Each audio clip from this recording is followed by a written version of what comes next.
இல்ல இதால போய் நாங்க அதால வரலாம். அப்படிதான் வச்சிருக்கிறோம். மேல ஏறித்தான் தொங்கு வாழது. நாங்கள் போட எடுக்கிற மாதிரி தான் இருக்குது. பத்தியல இருக்கு இந்த மாதிரி மாதிரி எப்படி இருக்குது.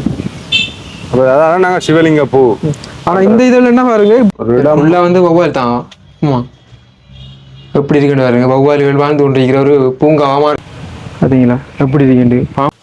எப்படி இருக்குன்னு பாருங்க. இந்த மேல வந்து மலை வேம்பு பாருங்க. இந்த வேப்பமரம் வந்து ஒரு வித்தியாசமான வேப்பமரம் மாதிரி இருக்கு. ஏண்டா இப்போ நான்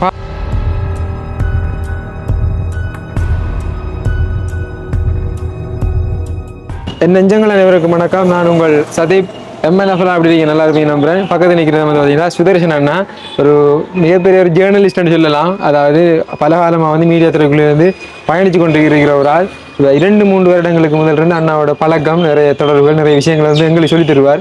யூடியூப்ல வந்து ஆரம்பத்தில் ஏற்பட்ட சில பிரச்சனைகளுக்கெல்லாம் வந்து அண்ணா வந்து எனக்கு உதவி செய்திருக்கின்றாங்க. இப்பயும் வந்து அண்ணா வந்து ஒரு ஊடகத்துறைக்குள்ள அப்படியே பயணித்து கொண்டிருக்கிற ஒரு ஆள். அப்போ அண்ணாவோட நாங்கள் இன்றைக்கு யாழ்ப்பாணத்தில் இருக்கக்கூடிய முக்கியமான ஒரு இடம், அதாவது கிட்டு பூங்கான்னு சொல்லுவாங்க நிறைய பேர். இப்போது வந்து சங்கிலியன் பூங்கான்னு வந்து மாநகர சபையால் வந்து இந்த போர்டெல்லாம் வந்து வைத்திருக்கின்றாங்க. ஆனால் உண்மையிலே சங்கிலியம்மன் ஒரு தோப்பண்டும் இது வந்து கூறப்படுகின்றது. அதற்கு பிறகு நடந்த யுத்த பிரச்சனைகள் உங்களுக்கு தெரியும். அந்த டைம்ல வந்து இந்த இடத்துல வந்து அவர்களால் இது ஒரு கோட்டை மாதிரி, ஒரு பூங்கா மாதிரி அமைத்து இந்த இடத்த வந்து அந்த சில மீட்டிங்கள், சில அதிக சம்பவங்கள் வந்து இடம்பெற்றதாக வந்து கூறப்படுகின்றது. இது எல்லாமே வந்து உண்மையாக பொய்யான்றது எங்களுக்கு தெரியாது. அப்போ நாங்கள் இப்போதைக்கு இந்த கிட்டு பூங்கா என்று சொல்லக்கூடிய இந்த இடமும், இந்த சங்கிலியன் பூங்கா என்று அழைக்கக்கூடிய இந்த இடத்தையும் எவ்வாறு இருக்குன்றதை பார்க்க வரப்போம். நாங்கள் இந்த ஒரு பகுதி ஒரு என்ட்ரன்ஸ்ல நின்று கொண்டிருக்கிறோம். இந்த பகுதி வந்து பார்த்தீங்கன்னா இதுவும் வந்து பார்த்தீங்கன்னா ஒரு வரலாற்று தொன்மை வாய்ந்த ஒரு தொல்பொருள் இடம் தான் இது. இதையும் வந்து இப்போ பேணி பாதுகாத்து வந்து கொண்டிருக்காங்க. இதுல வந்து பார்த்தீங்கன்னா இந்த களி மாதிரி, இந்த சுண்ணாம்பு இதால வந்து இந்த கற்களால் மண்ணால பூசிப்பட்டிருக்கு. செம்மண்ணால பாருங்க, பார்க்கல உங்களுக்கு அது விளங்கும். செம்மண்ணாலே பூசிருக்கின்றாங்க. இந்த உள்ளையில வந்து கற்கள் நம்ம தெரியுது. என்னென்றால் அந்த கடந்த கால ஞாபகங்கள் எங்களுக்கு இருக்கணும் என்ற அடிப்படையில அது அப்படியே வச்சு பராமரிக்கணும்ன்ற இது இருக்குத்தானே. என்னடா ஒரு வரலாற இல்லாம செய்து கொண்டு வர பக்கங்கள் இருக்கேக்குள்ள இப்படியான விஷயங்களை பராமரிக்கிறதுக்கு மாநகர சபை எடுத்த, உங்களுக்கு தெரியும், மாநகர சபைக்குள்ள பார்த்திபன், மணிவண்ணன் என்ற ஆக்கள் இருந்த காலப்பகுதியில் இந்த முயற்சிகள் கூட எடுபட்டது. அதுக்கு முதல் இருக்குதா என்ற தாண்டி அவைந்த காலப்பகுதிக்குள்ள, மணிவண்ணன் காலப்பகுதிக்குள்ள, மேயரா இந்த காலப்பகுதிக்குள்ள ஒரு கணிசமான முயற்சி எடுபட்டது. அதுக்கு பிறகு ஒவ்வொருத்தரும் அரசியல் சூழல்களும் தான் இதுக்கு காரணம் தான் புனரமைக்கிறேன் என்று கேட்டால், இது ஒரு எங்களுடைய கடந்த கால எங்களுடைய அமைப்பின் இயக்கத்தின் ஒரு இதாக இருந்தபடியால் அது தொடர்ச்சியா செய்ய இயலாது. அது வேணா இங்க இருக்கக்கூடிய இந்த மரங்கள் எல்லாம் வந்து பாத்தீங்கன்னா ஒவ்வொரு மரங்களும் ஒரு மிகப்பெரிய மரங்கள். அந்த அடி அதை காலத்தை கணிக்க இல்லாத மாதிரி இருக்கும் பாருங்க. அந்த மரம் நாங்கள் அதில் வரைக்க பார்க்கலாம். அதான் அந்த மரங்களுடைய காலங்களை காணிக்க முடியாம அப்படி ஒரு பழமை வாய்ந்த மரங்கள். அதாவது இந்த ஓரமான நேரில் நிற்கிற இந்த மரத்தினுடைய பேர் என்ன? இது வந்து சவுக்கு. இது சவுக்கு மரம் வெட்டுறதுக்கு. அதனால இருக்கிறது வந்து பாத்தீங்கன்னா தெரியும், அசோகா மரம்னு சொல்லுவாங்க. இந்த அசோகா மரம் நின்றாலே எல்லாரும் சொல்ற விஷயம் இயக்கத்துல பேஸா இருக்கு அப்படின்ற ஒரு கதை முந்தி இருக்கிற ஒரு காலப்பகுதி இருக்கு. ஏனென்றா இந்த மரங்கள் கூட அமைப்பை சேர்ந்தாக்கள்லாம் இதை கூட நடுறது இந்த பகுதிகள் எல்லாம் இருக்கு. இந்த பகுதி விட நாங்க இப்ப நிக்கிறது வந்து பாத்தீங்கன்னா இந்த கிட்டு பூங்கா என்று சொல்லி அழைக்கப்படக்கூடிய அந்த கோட்டைக்கு பின்னாடி ஆரம்பத்துல கிட்டு பூங்கா, சிறுவர் பூங்கா. அப்ப அது நான் நினைக்கிறேன், எனக்கு தெரிஞ்ச சின்ன வயசுல ஒரு இங்க வந்திருக்கிறோம். அதான் அந்த யாழ் இடப்பெயருக்கு கிட்டவா ஒரு குறிப்பிட்ட காலத்துக்கு கிட்டவா இருந்தது. அதுவும் நல்லூர் திருவிழா நடக்கிற நேரம் தான் நாங்கள் வந்தாங்க. எனக்கு நல்ல ஞாபகம் இருக்கிறது. அப்ப தொங்கு பாலம் ஒன்று இருந்தது. நிறைய சனம் அங்க கோயில்ல இருக்கிற மாதிரியே இங்கேன்னு இருக்கும். அந்த அது ஒரு கடைசி நேரம் நினைக்கிறேன். அதோட அப்படி இதா போயிட்டு பிறகு யுத்த கால பகுதிகளுக்குள்ள அதுகள் அந்த நினைவுகள் இருக்கக்கூடாது உடைக்கப்பட்டு எல்லாமே சிதிலமாக்கப்பட்டு இதுல ஒரு படி இருந்தது. இதுல ஒரு படியா அப்படி ஏறி போகலாம் மேல. அது இப்ப எங்களுக்கு எப்படி மன்னர் காலத்தின் சின்னங்கள் தொல்லியல் சின்னமா பாதுகாக்கணுமோ அதே மாதிரி எங்களோட அமைப்பு உருவாக்கின இடங்களும் அவன் ஞாபகங்களையும் பாதுகாக்கணும்ன்றது என்னுடைய தனிப்பட்ட விருப்பம். ஆனால் சில அரசியல் காரணங்கள் அதுகளால கடந்து இடிஞ்சு கொண்டிருக்கு பாருங்க. இதுல வந்து இந்த நிக்கிறது வந்து பாத்தீங்கன்னா கருவேப்பிலை கண்டுதா. கருவேப்பிலை தானே என்னன்னா, இது வந்து கருவேப்பிலை கண்டுகள் பாருங்க. இந்த இடத்துல கருவேப்பிலை கண்டுகள் நிக்குது. இந்த பக்கமா சுவரண்டு தெரியுது. இந்த பிளேட் போட்ட மாதிரி இருக்குது. அந்த பக்கம் அப்படி உள்ளுக்குள்ள அப்படி கோயிலுக்குள்ள இது அந்த மீன் தொட்டி ஆமாம். மீன் தொட்டிகள் பாருங்க, அந்த கல்லுகளை வச்சு ஒரு குகை மாதிரி தான் செய்திருக்கணும். இது செய்ததுதான் 93 94 இருக்கலாம் காலப்பகுதி. எனக்கு சின்ன வயசானபடியா காலம் எனக்கு ஞாபகம் இல்லை. இதுல இந்த மீன் தொட்டி இது ஒரு குகை மாதிரி செய்து, அப்ப எங்களுக்கு இது ஒரு பெரிய விஷயம். ஏனென்றால் இதுல இல்லத்தானே, அப்ப சண்டை கால பகுதிகளில் வேறு இடங்களுக்கு போய் பார்க்க இயலாது. அப்படி இருக்கக்குள்ள இதுல ஒரு பிரதானமான ஒரு இடமா இருந்த ஒரு காலம். இந்த கற்களும் வந்து அந்த பழைய கற்கள் எல்லாம் வந்து இங்க வேற இதெல்லாம் வந்து நம்ம நேற்று வீடியோ ஒன்று போட்டிருக்கோம். அந்த நான் நினைக்கிறேன் இதுகள்ல இருந்த கல்லுகளை எடுத்து இதெல்லாம் செய்திருப்பினோம். ஏனென்றால் இப்படி கல்லுகளோட இருந்தா தானே அது ஒரு குகை மாதிரி தெரியும். அப்ப அதுக்கேற்ற மாதிரி அவ டிசைன் பண்ணிப்பினோம் நான் நினைக்கிறேன். அதோட என்ன இந்த கற்கள் எல்லாம் வந்து இதே மாதிரி கற்கள் வந்து நம்ம அங்க பார்த்தோம். முருகக்கல்லுகள் கூட இருக்கு பாருங்க. முருகக்கல்லுகள் கடற்கரையில கிடைக்கும். இப்ப அதுகளை வச்சு செய்தால் இதா இருக்குமான்ற அடிப்படையில செய்திருப்போம். இங்க பாருங்க, இதை காட்டும். இஞ்சால எல்லாம் இருக்கிற பாருங்க, தண்ணி தொட்டி, இதெல்லாம் தண்ணி தொட்டி, அதாவது மீன் தொட்டிகள் வளர்க்க அந்த அது ஒரு தனி வடிவா இருக்குன்னு தானே. இந்த பக்கம் இந்த கொடிகள் அந்த இதெல்லாம் வந்து வளர்ந்ததால சரியான ஒரு இது தெரியுது இல்ல. ஆனா அந்த சின்ன சின்ன இடவுக்குள்ளால சதுரம் மாதிரி இந்த கொடி வளர்ந்து பராமரிக்கப்படும். அங்க மேல பாக்கலாம். அப்ப இந்த குகையை பாருங்க. இது வந்து என்ட்ரன்ஸ் ஆனா இல்ல அந்த பக்கம் என்ட்ரன்ஸா? இல்ல, இதால போய் நாங்க அதால வரலாம். அப்படிதான் வச்சிருக்கிறோம். மேல ஏறித்தான் தொங்கு பாலத்துல தொங்கிட்டு போறது. அப்படி தொங்கு பாலம் எது வரைக்கும் இருந்தது? அங்க வரைக்கும் இருந்தது. அது எல்லாம் உடைஞ்சிச்சு. இதனுடைய இந்த காணி பரப்பு வந்து பாத்தீங்கன்னா கொஞ்சம் ஜூம் பண்ணி இந்த இதுல பார்த்தாலே இந்த இதுல இருந்து அப்படியும் ஒரு 700-800 மீட்டர் கிட்ட இருக்கும். என்னன்னா அப்படி இருக்கிற 400-500 மீட்டர்னா வரும். அப்படி ஒரு தொங்கல் வரைக்கும் இருக்குது. சரி, நம்ம அப்படியே இந்த மேல பாத்தீங்களா, அவங்க அங்க ஏறி போயிட்டு தான் தொங்கு பாலத்தை தொங்கிட்டு போறது மேலே. அது மேல அந்த கூர் முனையும் வந்து பாத்தீங்கன்னா உடைஞ்சு இருக்குது. ஏன்னா மேல இன்னும் உயரமா இருந்திருக்கும். உடைஞ்சதால இந்த குகைக்குள்ள போய் பார்த்தா தெரியும், நிறைய உடைஞ்சு கிடக்கு. இப்போ பாருங்க, அது சரியா அந்த போத்தலோடு ஒரு கவனம் இதெல்லாம் வந்து பாருங்க. இதுக்குள்ள வந்து இதை வச்சிருக்காங்க, எல்லாம் உடைஞ்சிட்டு உடைஞ்சு. என்னோட பராமரிப்பு இல்லை. சிலது என்ன சொல்றது, ஒரு திட்டமிட்டு சின்ன உடைச்சு விட்டா கூட எல்லாருக்கும் தெரியும். இதுகள் பொருத்தி கட்டுறது தானே, அதில் உடைய ஒழிக்கட்டும். இது இப்ப கிட்டடியில் உடைஞ்சிருக்கு. நாம் விலைக்குள்ள இதுல ஒரு சின்ன துண்டு தான் உடைஞ்சிருந்தது. இப்ப எவ்வளவு உடைஞ்சிட்டேன்டா, நினைக்கிறேன் ஒரு 7-8 மாசம் வருமானம் நினைக்கிறேன். இந்த சேனல்ல போட்டிருப்பேன். பாத்தீங்கன்னா கொஞ்சம் தான் உடைஞ்சிருந்தது. இப்ப இது முக்காசி வந்துட்டு இன்னும் ஒரு கொஞ்ச காலம் போச்சேன்டா உடைஞ்சி விழுந்து பார்க்க ஒரு பிரம்மாண்டமான குகையா இருக்குது. இதெல்லாம் தன் மீன் தொட்டி எல்லாம் இந்த கரையில எல்லாம் வச்சுக்கணும். இந்த இடம் எல்லாம் இருக்கிறது. தொடக்கூட அவண்டிலே பயந்து வைத்தனா நீங்க சத்தம் போட. அதோட பாம்புட அந்த இறகு ஒன்று இருக்குது. சட்டை வருங்க இருக்கும். குளிர்மையான இடம் தானே. பாத்தீங்களா எப்படி இருக்கு பாம்புட ரெக்க என்ன சட்டி என்ன சொல்லுவாங்க, பாம்பு சட்டை சொல்லுவாங்க. இதெல்லாம் வந்து மீன் தொட்டிகள் இருந்த இடம் தான். சதுரமா அப்படி லைன்ல இருக்குது. இந்த பக்கம் ஒரு 3 இருக்குது. இப்ப இந்த பக்கம் இருந்திருக்கும். கெட்டு பூங்காவினுடைய நிலைமையை பாருங்க. ஒரு புகழ் ஊத்த ஒரு இடம் எப்படி போய் கிடக்கு. என்னன்னு கேட்டா, இங்கெல்லாம் நிகழ்வு செய்யறதுக்கு முண்டியடிக்கிற எங்கட அரசியல்வாதிகளா இருக்கட்டும், பிரதிநிதிகளா இருக்கட்டும், இதுல பராமரிக்கணும்ன்றதுல ஒரு கடுகளை கூட அக்கறை செலுத்துறதில்லை என்றதான் இதான விஷயம். ஆனா இங்க நிகழ்வு செய்யணும். எல்லா அரசியல் பரப்புரைகளும் தேர்தல் கூட்டங்களும் இங்க நடக்கும். நீங்க பாத்தீங்கன்னா தெரியும். அந்த எங்களை செய்திகள்ல வேற அப்படியே கண்டு பாருங்க, எல்லாமே உடைஞ்சுன்னு வந்துட்டு. இதோட பாத்தீங்கன்னா இன்னொரு கொஞ்சம் உடைஞ்சா எல்லாம் உடைஞ்சு போட்டணும், கீழே வந்துடும். இந்த குகை வந்து இப்போ உதாரணத்துக்கு நாங்கள் இன்றைக்கு நடந்துட்டு வரோம். சில வேலைகள் இன்னும் 2 மாசமோ 3 மாசமோ இல்லை 1 வருடங்களுக்குள்ளேயோ உள்ளுக்குள்ள போயிட்டு வரையிலாம போயிடும். கண்டிப்பா இதை பார்க்கக்கூடிய உரிய அதிகாரிகள் வந்து இதை வந்து பாதுகாக்கக்கூடிய ஒரு நடவடிக்கை எடுத்தா இன்னும் சிறப்பா இருக்கும். எவ்வளவு எடுத்து பூச்சி வச்சுக்கிறாங்க, ஒரு கட்டத்துல இல்லாம போயிடும். இங்க பாருங்க, இந்த பக்கமா வந்து உடைஞ்ச அந்த கற்கள் எல்லாம் வந்து எடுத்து குவிக்கப்பட்டிருக்குது. அதோட இந்த கிட்ட பூங்காவுக்கு முன்னுக்கு வந்து பார்த்தீங்கன்னா சங்கிலி அம்மனுடைய சிலை வந்து அந்த அமைக்கப்பட்டிருக்கு. ஒரு பிரம்மாண்டமான ஒரு சிலை, குதிரைக்கு மேலே சங்கிலி அம்மன் இருக்கக்கூடிய மாதிரி இருக்குது. இந்த சங்கிலி அம்மனுடைய வீடியோ நாங்கள் தனியாக போட்டிருக்கோம். யாழ்ப்பாணத்தில் ஆட்சி செய்த ஒரு இறுதி மன்னன். அப்போ முன்னுக்கு பார்க்கக்கூடிய ஒரு வீதம் வந்து பார்த்தீங்களா அப்படி இருக்குண்டு வேறுலாம் சில உடைஞ்சு விழுந்து விட்டுருமே. பாம்பு உடந்தாலும் இல்லை நம்ம அப்படி போவோம்ண்ணா. சொன்னா இப்ப ஏறி நாங்க காட்டலாம், ஆனா இதெல்லாம் வந்து பாருங்க நாங்கள் உடைச்சுதான் இருக்கக்கூடாது. ஓ நாங்க உடைச்ச பிறகு நாங்க உடைச்சதா இருக்கும். அதோட என்னன்னா பூச்சிகள் இருக்குமென்னு சொன்னா அப்புறம் நமக்கு வந்து உயிராபத்து. இந்த பாருங்க இந்த கேபிள் இதான் அந்த தொங்கு பாலம். என்னடா இது சிறுவர் பூங்கா தானே.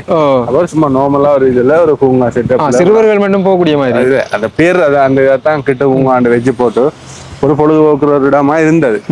இந்த பாருங்க அந்த கம்பி வச்சிருக்காங்க. இந்த கம்பியில இருந்து மேல மேல மேல ஒரு குகை மாதிரி தான் கணக்க செட்டப் இருந்தது. நான் மேல மறந்து போனேன். ஆனா இதுக்குள்ள இருக்கிறத பாருங்க, உள்ள போய் லைட்டை இதை போடலாமா இதுண்ட பிளஸ் லைட்லாம் நீங்க என்ன பாருங்க, பார்த்து போங்க. அப்படி இருக்குன்னு பாருங்க. இந்த மேல வந்து கம்பி பட்டம் வச்சு தான் அந்த கற்களை நிப்பாட்டிருக்காங்க. இதுக்குள்ள இருக்கிற கஞ்சல்களை பாருங்க, எல்லாம் பராமரிப்புலையா இருக்குண்டு. அப்படி கீழே போத்தல்களும் குப்பைகளும் இல்ல இடம் பராமரிக்காட்டிலும் இப்படி இருந்தால் அயல் சூழல்களுக்கு எவ்வளவு வருத்தங்கள் வரும். எவ்வளவு வருத்தங்கள் வரும். அதையாவது கவனிக்கணும். இடத்தை பாதுகாக்காட்டிலும் பரவாயில்ல. இதை நான் அப்புறப்படுத்தின விடலாம் வேணா. இதுக்குள்ள எல்லாம் இருக்கு. அப்படி இருக்கு. வௌவாலும் இருக்குது. இதுக்கு நிறைய வௌவால் இருக்கு. அப்படியே போய் திருப்பி நீங்கண்டா ஃபுல்லா வௌவால். ஆனா உள்ள போனா பறந்து நம்ம கண்ணில் அடிச்சா அடிக்கும். அப்படியே திருப்புங்க. இல்ல வட்டி இருக்காதுன்னு எடுங்க. அது பிரச்சனை எடுங்க. அது இப்படிதான் வந்து வேற எவ்வளோ அப்படியே மேல பிடிச்சிங்கன்னா தொங்கி கொண்டு இருப்பினோம்.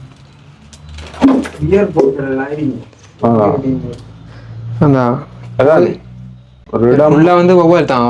ஆமா எப்படி இருக்குன்னு பாருங்க. வௌவால்கள் வாழ்ந்து கொண்டிருக்கிற ஒரு பூங்காவா மாறுது இது இப்போ. சரி, இடத்தை பராமரிக்காட்டிலும் அந்த குப்பை கஞ்சல்கள் எடுத்து நாளைக்கு வேற ஒருத்தருக்கும் ஒரு நோய் வந்து ஒரு சுற்றுப்புற சூழலினா பாதுகாக்கலாம். இது ஒரு தருமிதன்ற இல்லை.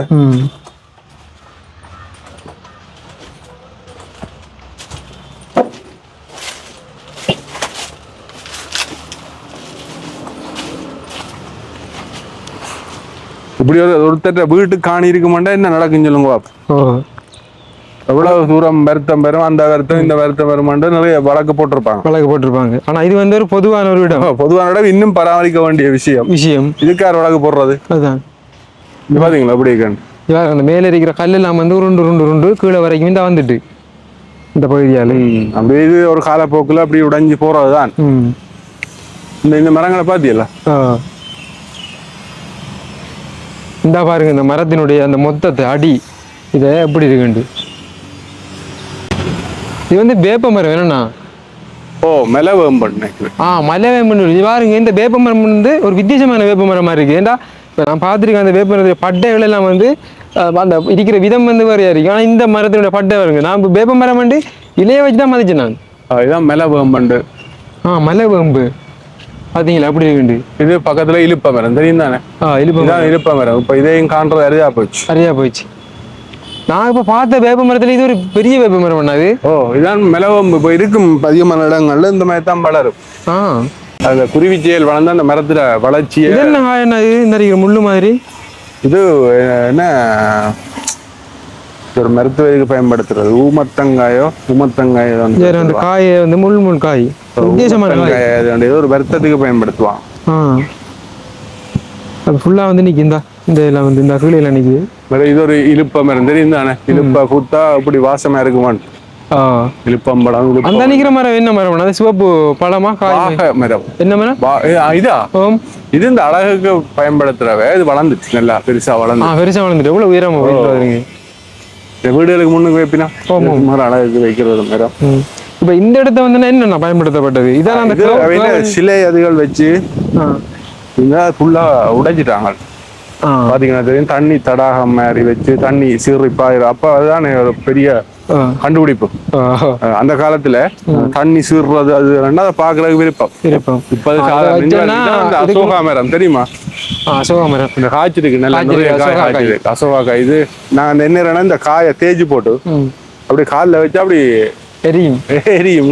முந்தி படிக்கிற நேரங்கள்ல இந்த விளையாட்டு செய்து தெரிகிறது. டீச்சர் சுட்டுட்டாருன்னு சொன்னா அப்புறம் டக்காண்டு விட்டாட்டி விடும். அப்படி அது ஒரு காலம். அப்ப இந்த இடத்த வந்து நீர் தடாகமா செட் பண்ணி இப்ப இதுல வந்து அந்த உருவச்சிலைகளும் வச்சிருந்தீங்க. மற்ற இதுல இங்க டேங்க் அதுகள் நின்றாமன்னு சொல்லி எனக்கு சொல்லப்பட்டது. எனக்கு அதெல்லாம் ஞாபகம் இல்லை. இந்த இதுக்குள்ள ஞாபகம் இல்லை. இது 95ஆம் ஆண்டு ராணுவம் கைப்பற்றின பிறகு இது விடப்பட்டிருக்கு. அப்படி எப்படி அழகா இருக்குன்னு பாத்தீங்களா, தாமரை என்ற இதை சுற்றுவட்டமும் சுற்றுவட்டம் அதோட வந்து பாத்தீங்கன்னா இது சரியா ஒரு தாளமா இருக்குது. ஆழம் கடுமாளம் தண்ணி எல்லாம் வச்சு பல்பு எல்லாம் போட்டு அதை வச்சிருந்துக்கிறாங்க. அப்படி ஒரு 2 பேர் தான் 12 அடி அந்த பைப் லைனிங்கள் இருக்கு பாருங்க, பதியல இடையில காட்டுங்க இந்த அதெல்லாம் வச்சு ஒரு நீலண்ட ஒரு வடிவா இருந்தது. ஆனா உருவாக்கினது அவங்களாண்ட வடியா அதை உடைக்கணும், அந்த ஞாபகம் பெறக்கூடாண்ட கண்டுபிடிச்சு போட்டாங்க. ஏன்னா அது ஒரு பொழுதுபோக்கிடமா பயன்படுத்தலாம். அவன் இந்த ஞாபகம் பெறக்கூடான்ற அறிப்பினம் தானே. இப்படியே இஞ்சால வாங்குவோம். இன்னொரு மரம் இருக்கு பாருங்க, இது தெரியுமா என்ன மரம்? நீங்க வரைக்கும் நான் வரைக்கும் ஒரு பூ இருந்தது, நீங்க வரைக்கும் ஒரு பூ கிடக்கு. அந்த கிடக்கு ஒரு பூ இதா இருக்கு. என்ன மரம் இது தெரியலண்ணா. அப்படி அந்த பூவுக்கு zoom பண்ணி பாருங்க என்ன மாதிரி டிசைன்ல இருக்குன்னு. ஒரு வித்தியாசமா இருக்கு. நான் இந்த பூ இது வரைக்கும் காண்டது இல்லை. காண இல்லையா? இல்ல. இதான் சிவலிங்க பூன்னு சொல்லுவோம், தெரியுமா? சிவலிங்க, சிவனுக்குரிய சிவலிங்கம். அந்த அந்த உள் பட்டம் பாத்தீங்கன்னா நான் படம் எடுக்கிற மாதிரி இருக்கு. அந்த டிசைன் முன்னுக்கு சரியா, அதான் அந்த டிசைன். அதாவது நான் அதுல உண்மையான விஞ்ஞான பேர் என்னன்னு எனக்கு தெரியாது, நாங்கள் சொல்ற பேர். இதுல ஒரு பூ ஒன்று விழுந்திருக்கு, அதை தட்டி தான் காட்டல. இந்த கீழே விழுந்தனா கொஞ்சம் பாடி போயிட்டு அங்க அதுல பாத்தீங்கன்னா தெரியும் என்ன மாதிரி இருக்கான்னு. இந்த பூ தானேண்ணா உடைஞ்சிட்டு, அது உடைஞ்சிட்டு அது என்ன இருக்கு பாருங்க, இப்படி காட்டும். இதழ்கள் பிஞ்சிட்டுது, இதழ்கள் பிஞ்சாலும் உங்களுக்கு தெரியல. இந்த பாம்பு படம் எடுக்கிற மாதிரி இருக்கு பாருங்க, அதனால சிவலிங்க பூ அண்டு சொல்லுவோம். அந்த இதோட விழுந்து கிடக்குது. நம்ம எடுத்து பார்க்கலாம் தானே பியாஞ்சி? அப்படி பார்க்கலாம். இந்த இதழ்களை அப்படியே விரிச்சு பார்ப்போம். இங்க பாருங்க, கொண்ட பிடிச்சி காட்டினீங்கண்டா இந்த நாகம் படம் எடுக்கிற மாதிரி தான் இருக்குதுங்களா? பாத்தியல சரி, இந்த மாதிரி மாதிரி எப்படி இருக்கு. அதான் நாங்க சிவலிங்க பூ. ஆனா இந்த இதழ் என்ன பாருங்க, இப்படி திறக்கக்கூடிய ஒரு சைடு இருக்கு பாருங்க, எப்படி இருக்கு, எப்படி இருக்கு, என்ன வடிவா இருக்குது. அது பூத்து நல்லா வந்திருக்கு. அந்த அதுல இருக்கு பாத்தீங்கன்னா, அதோட அந்த இதழில் வந்து பாருங்க, இந்த பூ வந்து இப்படி மடங்கி இருக்கிறதால இந்த பக்கம் சின்ன நாகும், இந்த பூ பெருசா இருக்கு பின்பக்கம். அதுக்கு அளவா வந்து அளவா வந்துருக்கு. சிவலிங்க பூ ஆனது, சிவலிங்க பூ நடுவுல பாருங்க, சிவலிங்க மாதிரி வடிவா ஜூம் பண்ணி இந்த இருக்கு. ஓமம் பாத்தீங்களா? இந்த பாருங்க சிவலிங்க மாதிரி அந்த அமைப்பு நம்ம இருக்குது. அதை கிட்ட வச்சு காட்டு நடுவுல. அதுக்கு மேல இந்த இதழ்கள் அப்படி இருக்குது. பூக்கள் வந்து ஈஸியா உதிருது.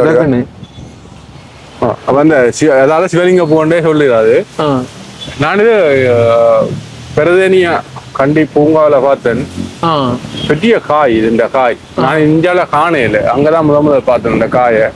இந்த இது காய்க்குமான்றது எனக்கு அங்க பார்த்தேன் தெரியும். ஒரு ஒவ்வொன்றும் ஒரு பெரிய தேங்காய் மாதிரி காய் அங்க இருந்ததை பார்த்தேன். அதை வந்து என்னதுக்காக பயன்படுத்துறோம்? இல்ல ஒன்றும் எடுக்கிற இல்லையான்னு சொல்லிச்சு. நம்ம என்னன்னா கீழே ஃபுல்லா விழுந்து கிடந்தது, அதுக்கு உடைச்சா உள்ளுக்கு எப்படி இருக்கும்னு தெரியல. அங்க அதெல்லாம் சட்டம் பிரச்சனை அதெல்லாம் பார்க்கலாம். ஆனா இது இந்த மாதிரி ஒரு மரம் எங்கட நாங்க படிச்ச பள்ளிக்கூடத்துலயும் இருக்கு. போய் புடுங்குறாம்பையில அப்புறம் ஆக்க சொல்லி விட்டாங்களோ, அதுல பாம்பு இருக்கும். அது கூட போறல அப்ப எல்லாம் மிரட்டுறதானே நினைக்கிறேன். அதை சேதப்படுத்திடுவோம்டாக்காண்டி அப்படி சொல்லி நிறைய மொட்டு இருக்கு பாத்தீங்களா? பூத்திருக்கே நீலண்ட ஒரு வடிவா இருக்கும். அங்கால நிறைய அங்கால பலி பக்கத்தால நிறைய பூ வந்து கிடக்கு. இது அப்படி ஒரு என்னன்னு சொல்றது, மன்னருக்குரியது சொல்லியல், எங்களுடைய தமிழ் மன்னனுக்குரிய இடம். அது பிறகு சங்கிலியன் ஒரு தோப்பா கூட இருக்கலாம். தோப்புத்தான் சங்கிலியன் தோப்போட சேர்ந்த ஒரு பகுதி தான். காலப்போக்கத்துல இடங்கள் மருவி, இடங்கள் குறுகி அது ஒரு சின்ன ஒரு இடமா போயிட்டுது. அப்படியே இது ஒரு எங்களை பொறுத்த வரைக்கும் மன்னர்களுடைய இடம். அதுக்கு பிறகு எங்களுடைய அரசாங்கத்தினுடைய ஒரு இடம். எங்களுடைய அரசாங்கம் அதாவது 2009 முதல் இருந்த ஒரு அமைப்பின் அந்த நியமோட இந்த இடங்கள் பயன்படுத்தப்படாத கிட்டு பூங்கா ஆண்டு. கிட்டுன்ற எல்லாருக்கும் தெரியும் தானே, கிட்டு மாமா பூங்கா முந்தி நாங்க சொல்றது கிட்டு மாமா பூங்கா ஆண்டு. இப்ப நாங்கள் வயசாகினதால நாங்கள் இப்ப கிட்டு பூங்காண்டு நாங்கள் சொல்றோம், கிட்டண்ண பூங்காண்டு சொல்றோம். ஆனா நாங்கள் சொன்னது கிட்டு மாமா பூங்காண்டு அந்த நேரத்துல. வாங்க இப்ப மரங்கள் சைஸ்ல பாத்தீங்களா? அங்கெல்லாம் ஃபுல்லா அந்த மரங்கள் சரி. நம்ம பெரிய ஒரு இது விழான் தான் இந்த இது.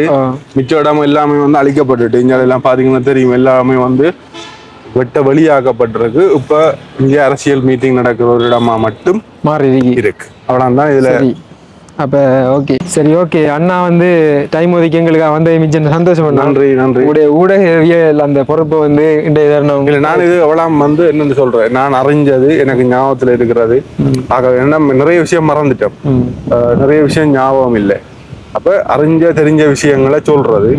ஆனா இதை விட தாண்டி நிறைய விஷயம் வெளியில ஆக்கள் இருக்கிறாங்களே தான் தெரியும். தெரியும். அதோட வந்து வீடியோல சொல்ல முடியாத நிறைய விஷயங்களும் வந்து இருக்குது. ஏன்னா நாங்க நேரடியாக சில உறவுகள்கிட்ட கேட்கக்குள்ள வந்து அவங்க கருத்துக்களை சொல்லியிருந்தாங்க. அப்ப அதை நாங்க பேசி போடல. இருக்கிற காலம், சூழல், இடம் எல்லாமே எல்லாத்தையும் பொறுத்து நிறைய விஷயம் கதைக்க இல்லாம இருக்கும். அதால உங்களுக்கு தெரிஞ்சாக்கள் இங்க வந்து போனாக்கள் இருப்பீங்க, இங்க வேலை செய்தாக்கள் இருப்பீங்க, அந்த காலத்துல இந்த இருந்தாக்கள் கமெண்ட் பண்ணி விட்டீங்கண்டா பாக்குறாக்களுக்கு வரலாறு கடத்தப்படும். இலகுவான வழி. நாங்கள் கதைச்சாத்தான் வழக்கு பாயும், நீங்க கமெண்ட் பண்ணா வழக்கு பாயா, அதால நீங்க போடலாம். கண்டிப்பா இந்த கிட்டு பூங்கா பத்தி தெரிஞ்சவங்க, இந்த இடத்துல இருந்தவங்க, வாழ்ந்தவங்க, இதை பத்தி தெரிஞ்ச எல்லாமே வந்து கருத்துக்களாக பதிவிடுங்க. பாக்குறவங்களுக்கு உண்மையிலே இந்த வீடியோ கூட அது முக்கியமான விஷயமா இருக்கும். அதை வந்து இன்னும் தெரிஞ்சு கொள்வாங்க. என்ன பாக்குற எல்லாரும் கமெண்ட் பாப்பினம் தானே, பாக்க ஒரு படியும் பார்த்தா உனக்கு தெரியும் என்ன நடந்திருக்கு. அதான் நாங்கள் எதுவும் கதைக்க இயலாது, அதான் பிரச்சனை. ஓகே, நாங்கள் அந்த வீடியோவோட முடிச்சு கொள்கின்றோம். இன்னும் ஒரு வீடியோவில் சந்திக்கும் வரை உங்களோட விடைபெறும் சுதர்சன் அண்ணா அண்ட் நான். பாய்.